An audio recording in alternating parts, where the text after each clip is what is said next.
नमस्कार दोस्तों, मैं भक्ति कथा में आप सबका स्वागत करती हूँ। ये मैं आपके सामने पाप मोचनी व्रत की कथा लेकर आई हूँ। ये तो सभी एकादशियों के व्रत पापों को समाप्त करने अंततः पुण्य प्रदान करते हैं, परंतु चैत मास के कृष्ण पक्ष की इस एकादशी का व्रत तो जन्म जन्मांतरों के पापों को नष्ट कर देता है। सभी प्रकार की समृद्धि, सुख और अंत में मोक्ष प्रदायक इस एकादशी को भगवान विष्णु की पूजा आराधना करने का शास्त्रीय विधान है। अब तक सुनाई हुई कथाओं के लिए भगवान श्री कृष्ण का भांति भांति से साधुवाद करते हुए धर्मराज युधिष्ठिर ने कहा, हे माधव, चैत मास के कृष्ण पक्ष की एकादशी के नाम बतलाइए, विधि विधान और महत्व के बारे में बतलाइए। यह भी बतलाइए कि इस दिन किस देवता की किस प्रकार की पूजा की जाती है। तब भगवान श्री कृष्ण ने कहा, हे राजन, आप सभी पापों को नष्ट करने वाली इस एकादशी का नाम पाप मोक्षनी है। इस दिन भगवान विष्णु की पूजा करने का शास्त्रीय विधान है। आपने जो प्रश्न मुझसे पूछा है वह प्रश्न एक दिन महाराज मानधाता ने लोमेश ऋषि से पूछा था। तब लोमेश ऋषि ने उन्हें जो कथा सुनाई वह मैं तुमसे कहता हूँ, ध्यान पूर्वक सुनो। देवताओं की खजांची कुबेर के बाग का नाम चैत्ररथ था। उस बाग में गंधर्वों की कन्याएं किन्नरों के साथ विहार करती थी। अनेक ऋषि मुनि भी वहाँ तपस्या करते रहते थे। स्वयं देवराज इंद्र भी चैत मास वैशाख मास के में देवताओं सहित वहां आकर कीड़ा किया करते थे। वहीं अपने आश्रम में मेधावी नाम के एक ऋषि भी तपस्या करते थे। वे शिव के परम भक्त थे।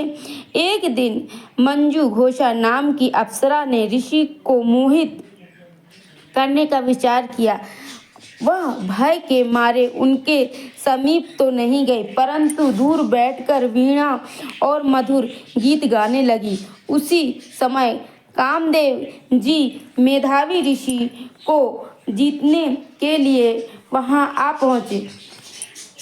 उन्होंने उस सुंदर अप्सरा की बाहों में धनुष कटाक्ष की डोरी, नेत्रों को संकेत और कुचों को कुरी बनाकर मंजू घोषा को सेनापति बनाया।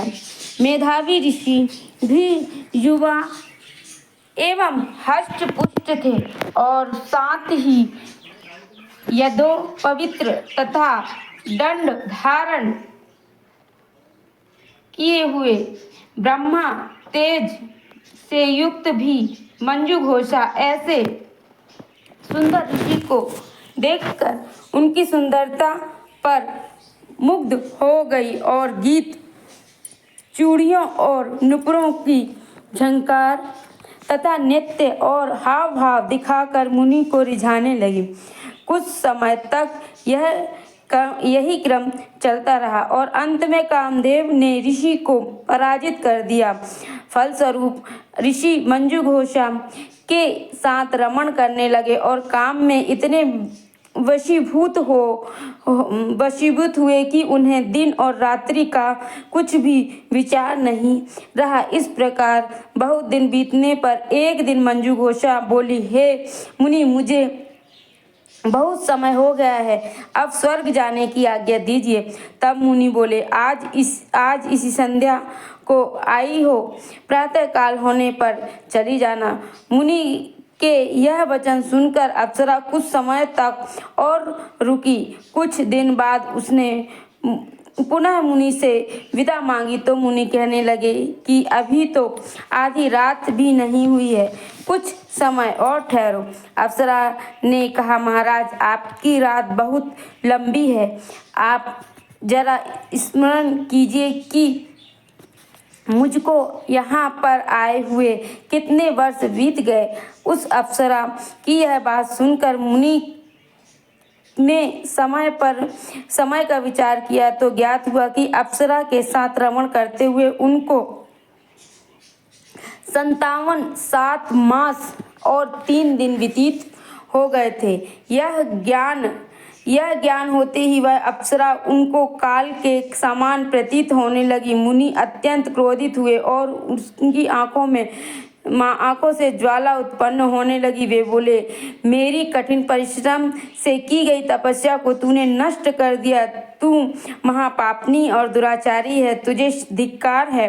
तूने मेरे साथ घात किया है, इसलिए मैं तुझे शाप देता हूँ कि तू पिशाचिनी हो जाए। मुनि के शाप से मंजू घोषा उसी समय पिशाचिनी हो गई। वह भयभीत होकर मुनि से प्रार्थना करने लगी, हे महाराज, इस श्राप का किसी प्रकार से निवारण कीजिए। अप्सरा के दीन वचन सुनकर मुनि बोले, अरे दुष्ट, यद्यपि तूने मेरा बहुत अनिष्ट किया, परंतु फिर भी मैं तुझे श्राप से मुक्त होने का उपाय बताता हूँ।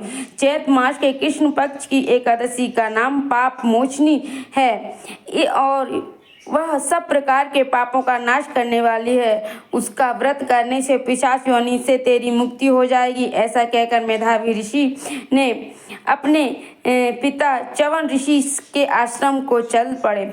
मेधावी को देखकर च्यवन ऋषि कहने लगे, अरे पुत्र, तूने ऐसा क्या अनर्थ किया जिससे तेरा सारा पुण्य क्षीण हो गया। तब मेधावी ने कहा, हे पिताजी, मैंने एक अप्सरा के साथ रमण करने का घोर पाप किया है। अब आप इस पाप से छूटने का उपाय बतलाइए। तब च्यवन ऋषि बोले, हे पुत्र, चैत्र मास के कृष्ण पक्ष की पाप मोचनी एकादशी का व्रत करने से सब पाप नष्ट हो जाते हैं, इसलिए तुम उस व्रत को करो। पिता की आज्ञा पाकर मेधावी ऋषि ने विधि पूर्वक व्रत किया, जिससे उनके सब पाप नष्ट हो गए। उधर मंजू घोषा भी व्रत के प्रभाव से पिशाच योनि से मुक्ति पाकर दिव्य रूप धारण करके स्वर्गलोक को चली गई। लोमेश ऋषि बोले, हे राजन, पाप मोचनी एकादशी के व्रत को करने से सब पाप नष्ट हो जाते हैं। इस कथा को सुनने तथा पढ़ने से 1000 गोदान का फल मिलता है और इस व्रत को करने से ब्रह्म हत्या, गर्भपात, सुरापान, गुरु पत्नी के प्रसंग आदि जैसे पाप भी नष्ट हो जाते हैं और अंत में स्वर्ग की प्राप्ति हो जाती है। बोलो जय श्री कृष्ण, जय श्री हरि नारायण विष्णु भगवान की जय। एकादशी व्रत कथा समाप्त। फिर मिलते हैं आपसे अगले कथा के साथ। नमस्कार।